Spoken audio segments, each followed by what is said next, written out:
After the fall of Sheikh Hasina on August 5, 2024, it seems that Bangladesh is now going through the toughest course. And sometimes it seems that the situation may be deteriorated any time. Political analysts are warning that the country may fall into a deep crisis again. But there is another side, according to me. Bangladesh is a democratic country. Unfortunately, in the last 15 years, during the regime of Sheikh Hasina, the democratic system was totally collapsed. There were 3 national elections under Sheikh Hasina administration: 2024, before that 2018 and 2014. In those 3 elections, people were not able to exercise their voting right. That 3 elections were totally farcical, intimidated by the then ruling Awami League party, and even there were incidents of ballot stuffing on the previous night. So now it seems that after the fall of Sheikh Hasina, under the current interim government led by Professor Muhammad Yunus, who is a global figure and a Nobel Peace Laureate, the election will be held in a free, fair and participatory manner. So in a democratic country like Bangladesh, the existing political parties will now compete each other. So there will be competition. There will be campaign against each other. It's very natural. But there are some debates. This political discourse, that is the beauty of democracy, should have a limit. But sometimes it seems that some over-emotional and some uncontrolled activists of the big political parties, they exaggerate and they spread hatred against each other. That is very unfortunate. Actually, the people of this country who took part in the anti-government movement against Sheikh Hasina with students with life risk, they dreamed that the country will turn into a democratic format and that transition will be a better one. But if the situation deteriorates gradually and the country lost its true democratic format, in that case, the country will suffer for a long time in the future.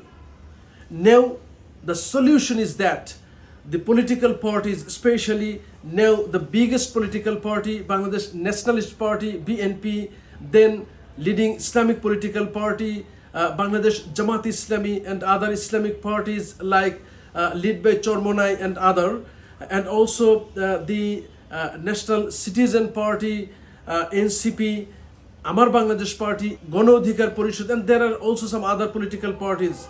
The activists and leaders of all those political parties sometimes directly, sometimes indirectly supported the student movement. And that movement turned into a mass uprising or mass revolution and dethroned Sheikh Hasina on August 5, 2024. So the contribution of all those political leaders and activists along with the students was huge. And they in combined played role to dethrone Sheikh Hasina. Now people are expecting that the political parties will practice democracy in a real sense, and Bangladesh will turn into a better Bangladesh that will be economically very prosperous, and Bangladesh will be really a role model for democracy in the future. But sometimes, what I said, the over-emotional activists and sometimes some criminals who are involved in extortion and other illegal activities, they are practicing criminal activities for their personal benefits. So the political leaders should have a very strong role to control them. And at the same time, I like to say that the interim government led by Professor Muhammad Yunus has also a huge responsibility, because you know that during the 2-year-long military regime or emergency regime earlier under Fakhruddin Ahmed and Moinuddin Ahmed, the country was ruled very rigidly, and even there were incidents at that time that extortionists kept their money with bags and inside the car and left the car or bag on the road, and even in the pond there were money packed with tarpaulin sheets. So the criminals were very alert at that time that there was no scope to practice extortionism or other illegal activities due to the law and order situation at that time. But the interim government now running the country under Professor Muhammad Yunus is stronger than the government of Moinuddin and Fakhruddin, because this Yunus government has come to power through a mass revolution, a bloody revolution that took nearly 1,500 lives, mostly students, and thousands others were severely injured, and even many are still blind. So after such sacrifice, this interim government is now running the country. So it's more powerful. And to maintain the law and order situation in the country, this government must have the responsibility. If the government is rigid against the criminals, people will support them, people will spontaneously welcome them. But unfortunately, sometimes it seems that the Yunus administration is showing weakness. This weakness should be removed.